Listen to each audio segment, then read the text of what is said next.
the First Lady Amai Auxilia Mnangagwa, Honorable Vice President, General Retired Dr. C.G.D.N. Chiwenga, Honorable Vice President, Colonel Retired Cormet K.C.D. Mohadi and Amai Mohadi, Honorable Speaker of the National Assembly, Advocate J.F. Mdenda, Honorable President of the Senate, Amai M.M. Chinomona, Honorable Ministers, Honorable Minister of State for Harare Metropolitan Province, Comrade Oliver Chidau, the Chief Justice, Honorable Luke Malava, Honorable Members of Parliament, Your Excellencies, members of the Diplomatic Corps, service chiefs,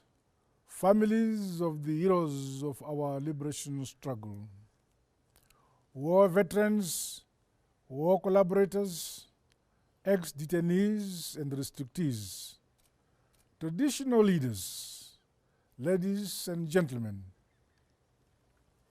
fellow Zimbabweans, I am honored and privileged to make this video address on the occasion of the 40th Independence Day commemorations for our country's freedom. 40 years ago, we became a self-governing people after nearly a century of settler colonial rule, a sovereign nation born out of protracted armed struggle. As we celebrate this important milestone in our history, let us not forget those who started the journey, the thousands of gallant freedom fighters who lost their lives and others who lost limbs.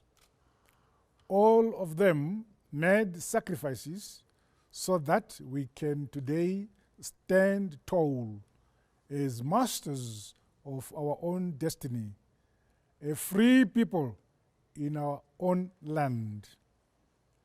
May our children and grandchildren always enjoy freedom while defending their rich cultural heritage and working hard in unity for an ever prosperous future. Congratulations, Zimbabwe. Makorokoto, Amhlophe. Happy 40th Independence Anniversary, Zimbabwe. This year, we had planned to celebrate this grand occasion in Bulawayo province, marking the beginning of a decentralized way of celebrating this important national day. Devolution in action is one people and a united nation, from Bright Bridge to Chirundu and from Plum Tree to Mtare. However, the reality of the COVID-19 pandemic is seeing us endure a necessary lockdown in our homes. Although we are physically separated, we are united in spirit. The time to celebrate together shall come. For our founding fathers and the gallant heroes and heroines, the patriotic thing to do was to fight for our freedom. Today, our task in relation to COVID-19 is to stay at home, keep our distance and wash our hands. In addition, we must produce. That way, we celebrate our independence by saving lives and our economy. Together, we will get through this as we celebrate the old and embrace the new. Fellow Zimbabweans, we celebrate our milestone 40th Independence Anniversary in the context of unprecedented times, that of the threat brought about by the COVID-19 pandemic. I would like to once again thank the nation for the collective response to our appeal towards our preparedness to fight the pandemic within our jurisdiction. I applaud the responses from the health services sector, security sector, higher education and tertiary institutions, pharmaceutical sector, the private sector, churches, traditional leaders, and non-governmental organizations. I further commend the nation as a vehicle for the manner we have carried ourselves during this national lockdown. In unity, love, and common purpose, nothing can prevail against us. May this national character continue to grow and flourish. I equally want to thank some countries and partners from abroad, such as the People's Republic of China, the United Kingdom, United States of America, United Arab Emirates, European Union, the World Health Organization, and other United Nations agencies, as well as the Jack Ma Foundation, among many other international organizations and well-wishers who have generously supported our fight against COVID-19. Fellow Zimbabweans, 40 years after independence, let us remain hopeful and steadfast in spirit. Vision 2030 is alive, and beyond COVID-19, its accomplishment must be accelerated. Our present experiences in the work of this pandemic teach us that friends and investors may assist us. However, it is the collective efforts of all of our nationals across all sectors that will make the difference. We must thus scale up dialogue among each other to harness our abilities, competencies, skills, and resources. Achieving food security remains a key priority to my government. Today, our stocks are being replenished through massive food imports. Food will reach vulnerable households so that no one will starve. This includes those in urban areas. Orphans and vulnerable children continue to benefit from the Basic Education Assistance Module, BIM, with a total of 1.2 million children expected to be on the scheme this year. Our situation is compounded by the continuing illegal economic sanctions, which have endured for close to half of our years of independence. These sanctions have limited our options and constricted our possibilities of freely interacting in the global economy. I thank the European Union for softening its stance towards us. I implore Washington to promptly lift these illegal sanctions against us without any preconditions. They are illegal and hateful to our people. Zimbabwe does not deserve them. Our land reform program remains a fundamental cog to our independence and sovereignty. The land shall forever remain united with the people, and the people to their land. To this there is no wavering or going back. However, we shall not shy away from fine-tuning our strategies to enhance land utilization, equitable access, and productivity. I want to express gratitude to all our farmers who have managed to produce, to sustain, and feed our nation, even under several consecutive droughts.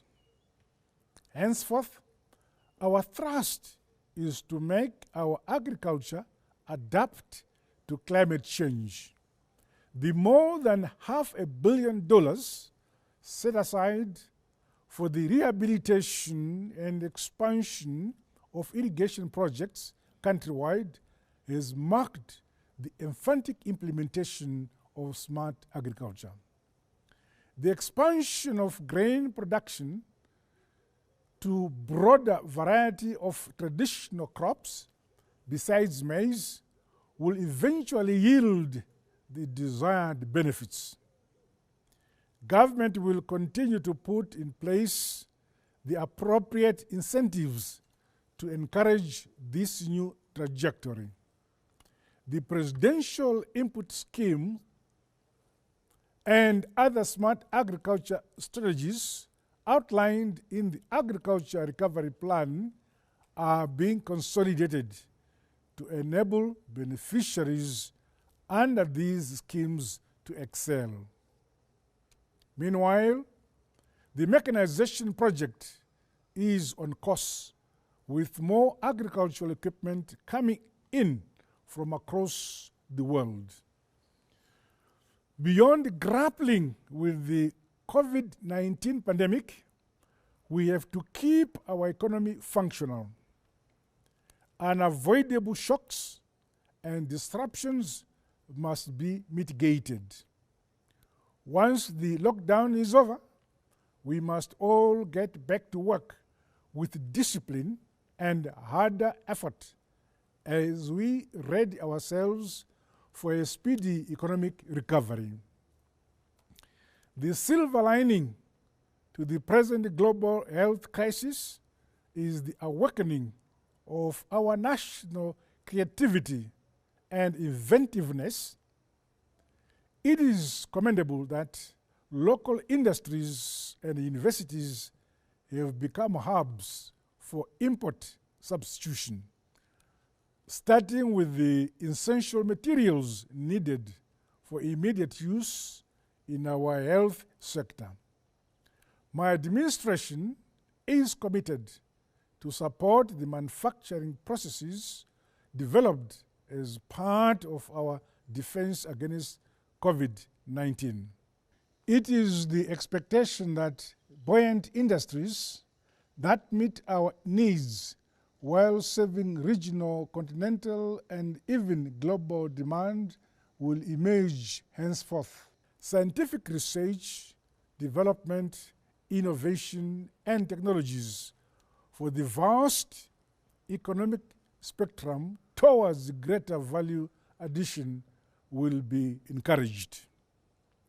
Let us strive to be a knowledge-building and a knowledge-driven society by turning our literacy levels to real goods and services for our people and beyond. The mining sector must redouble its efforts to facilitate the resuscitation of our economy. Projects already underway across different minerals, coupled with the ongoing reforms, give hope that the target of a $12 billion mining sector by 2023 is achievable. In the energy sector, it is pleasing that the water inflow into Kariba Dam, which is a key source of our hydropower, is improving. It is integral that the energy mix continues to improve with regards to both the thermal generation capacity as well as renewable energy sources. I thus urge all stakeholders to be robust, flexible, and responsive, and to keep the bigger national interest in perspective. Silo mentalities have no place in the course we are taking. The 2 units, 7 and 8, at the Wange Power Station under construction are expected to be commissioned during the second quarter of next year. These will bring in an additional 600 megawatts to the national grid. As such, the production of all the supporting throughput to facilitate the smooth increment of our energy supply must begin now. A number of our key capital projects, principally infrastructure, must be completed as soon as we are able. The tourism sector must prepare innovative strategies for recovery. Our manufacturing sectors must diversify, riding on innovation, inventions, ICTs, and the broader modernization agenda, albeit seeking to meet the needs of our society and also penetrate the global value chains. In respect of our social service sector, government is engaging all stakeholders to facilitate the modernization of the sector. In this regard, local authorities must shift focus from their traditional political roles to being engines of economic development and transformation. Our rural sector has proved a refuge and fortress in times of national and global crisis. Government will move with greater speed to relook at and implement our rural development policy.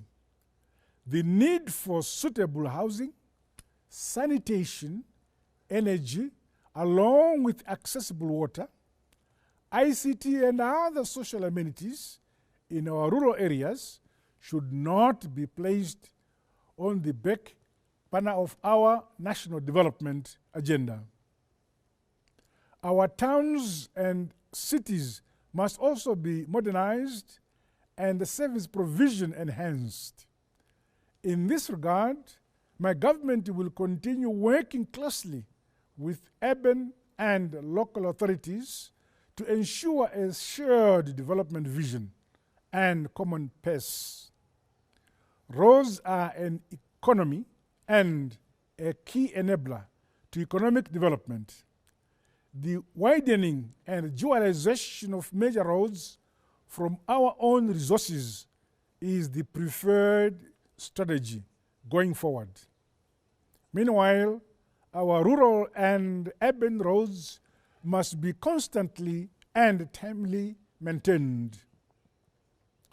The District Development Fund will continue to receive the requisite fiscal support so that it plays its statutory role more effectively. Equally, the resuscitation of our country's public transport system will be quickened.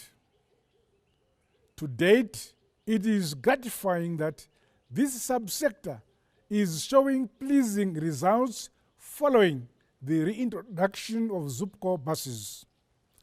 Success in these efforts must now motivate the urgent rehabilitation and expansion of our national railway network internally and at our borders with neighboring countries, riding on our country's geographic advantage. The nation's transport strategy is set to position us to be a regional transport hub. I'm aware that our economy is now highly informal. My administration under the Second Republic will accelerate multi-pronged empowerment initiatives for startups and SMEs, especially those run by the youth and women, to grow and strengthen our manufacturing industrial base. My administration will carry on using the law as a tool for development. Hence, the legislative agenda will be informed by this underlying principle. The modernization, improvement, and strengthening of our public service institutions and state-controlled commercial entities in line with the global best practices is ongoing. Inclusion of women and the youth in decision-making positions in the public sector will also be consolidated. My government made devolution a key tenet of governance under the Second Republic.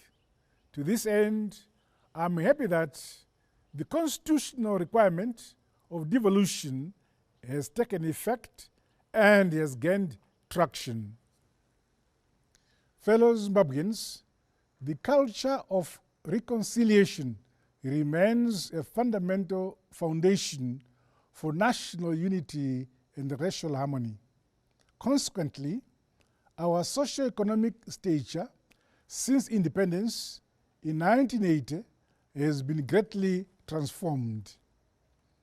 From a racially divided society riddled with iniquities, we have become a united, non-racial society where our citizens mix and mingle without any regard to color, creed, tribe, or region. On the international relations front, we remain committed to our engagement and re-engagement policy. 40 years later, Zimbabwe continues to make new friends while deepening relations with old, established allies and friends. The country's diplomatic missions have refocused towards economic diplomacy through the promotion of trade and investment for win-win partnerships. Although our country has been a victim of unjustified illegal economic sanctions and other hostile measures, we continue to reach out for unqualified friendship.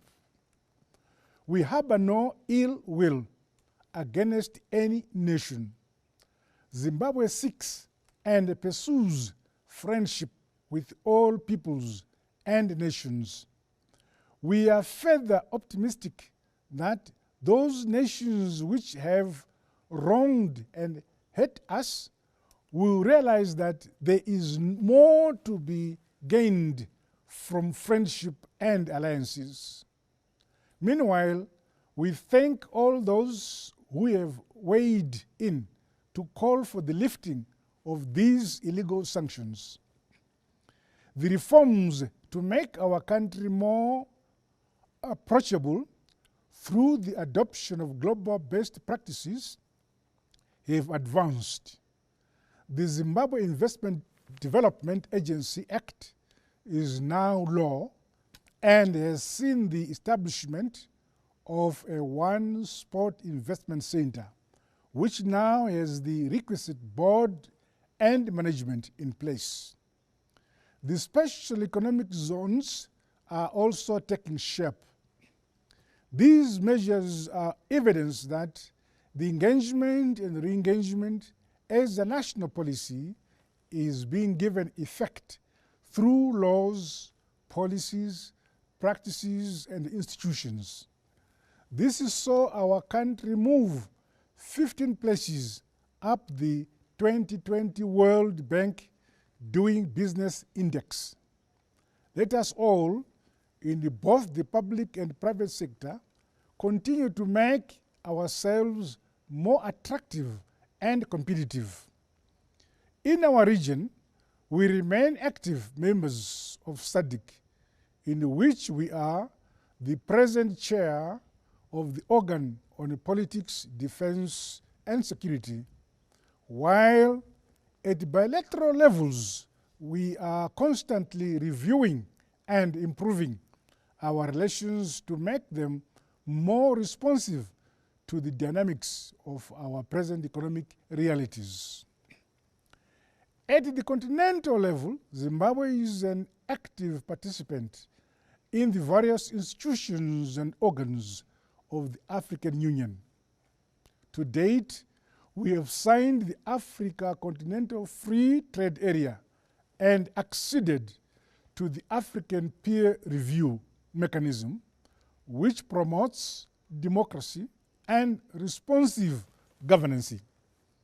Now the onus is on all of us to increase our productivity, trade and exports to reap the rewards from these landmark developments.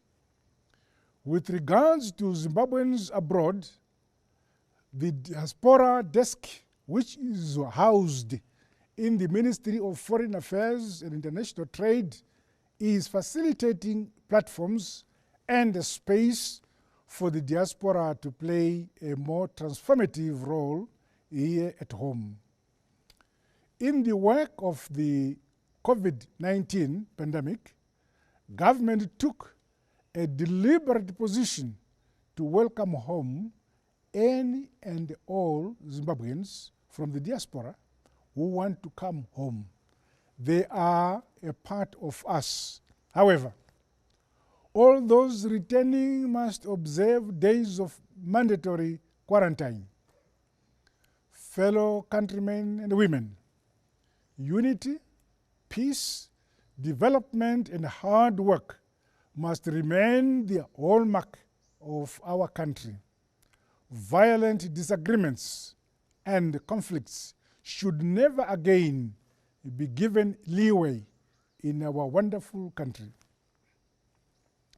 Let us cherish the enduring legacy and culture of unity and harmony bequeathed to us by the late founding fathers and heroes of our great land. The Second Republic is a republic of rights, of peace, love, harmony, dialogue, and of inclusive development, which leaves no one behind. In addition, democratic principles, accountability, good governance, the rule of law, and constitutionalism, which the gallant heroes of our country fought for, must be consolidated and entrenched. As a society, let us always uphold and defend our culture, high moral standards, ethics, and norms. Corruption has no place in the Zimbabwe we all want. I want to pay tribute to our men and women in the security sector for keeping the peace, assuring safety, and guaranteeing our territorial integrity. Zimbabwe is a peaceful country. Zimbabweans are a law-abiding people. We must never trade in this character. In the recent past, there has been a disturbing trend of cross-border armed crime. I commend the vigilance of our security services, who have accounted for most of these criminals. Our country has zero tolerance on armed crime, and all those toying with such unlawful ideas stand warned. Let us all cherish peace, cultivate, maintain, and defend it at the family, community, and national levels. Going forward, we should sustain the new culture we have begun under the Second Republic, that of always putting dialogue in the forefront, united in the knowledge and persuasion that we are diverse but one. Independence is about determining our own fate and choosing to take our destiny into our hands. We are now a 40-year-old democracy, a mature nation.